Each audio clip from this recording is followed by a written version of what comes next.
దాదాపు 500 మంది వచ్చి అందరము వెళ్తాము అని అంటే అక్కడ విధుల్లో ఉన్న మా యొక్క ఏసీపీ జైపూర్ గారు ఉన్నారు, ఏసీపీ బెల్లంపల్లి వాళ్ళు ఉన్నారు. వీళ్ళందరూ ఆపి మీకు కంపల్సరీ మీ 3 బండ్లని లోపలికి పంపిస్తాము, అదర్స్ని పంపించమని చెప్పడం జరిగింది.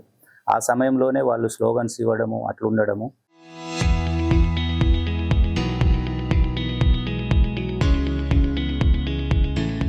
అదే టైంలో కాంగ్రెస్ పార్టీ కౌన్సిలర్లు కూడా మంత్రి గారు, ఎంపీ గారు, కౌన్సిలర్ కాన్వాయ్ రావడం జరిగింది.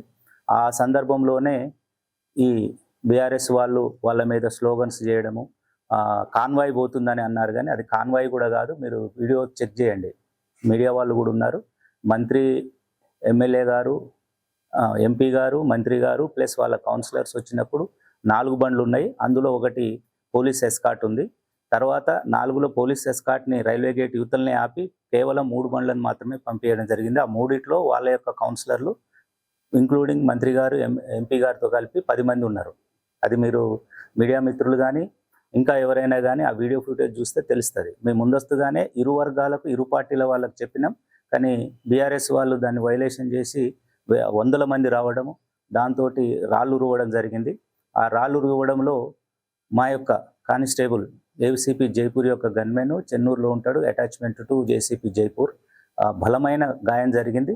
దాంతో అతన్ని ఫస్ట్ మనము గవర్నమెంట్ హాస్పిటల్, తర్వాత మిడ్ లైఫ్ హాస్పిటల్, తర్వాత Karimnagar Apollo, present Secunderabad Apollo బ్రెయిన్లో బ్లీడింగ్ అవడంతో సర్జరీ చేసినారు. ఇంకా అతను ఐసీయూలోనే ఉన్నాడు.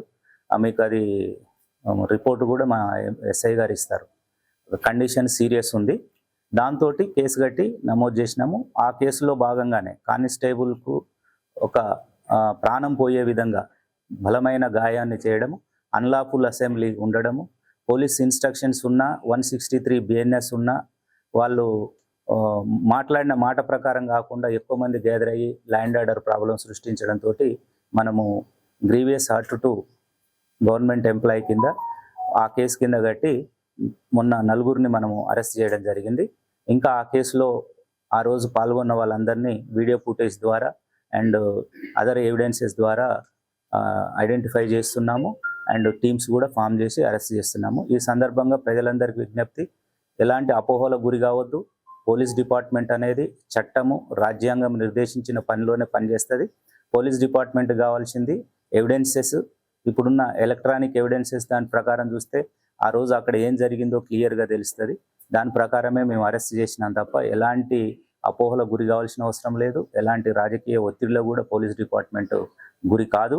Local to global news at your fingertips. మీ చేతిలో ఒక ఆయుధం. Download Raw TV app. Media legend Ravi Prakash is back.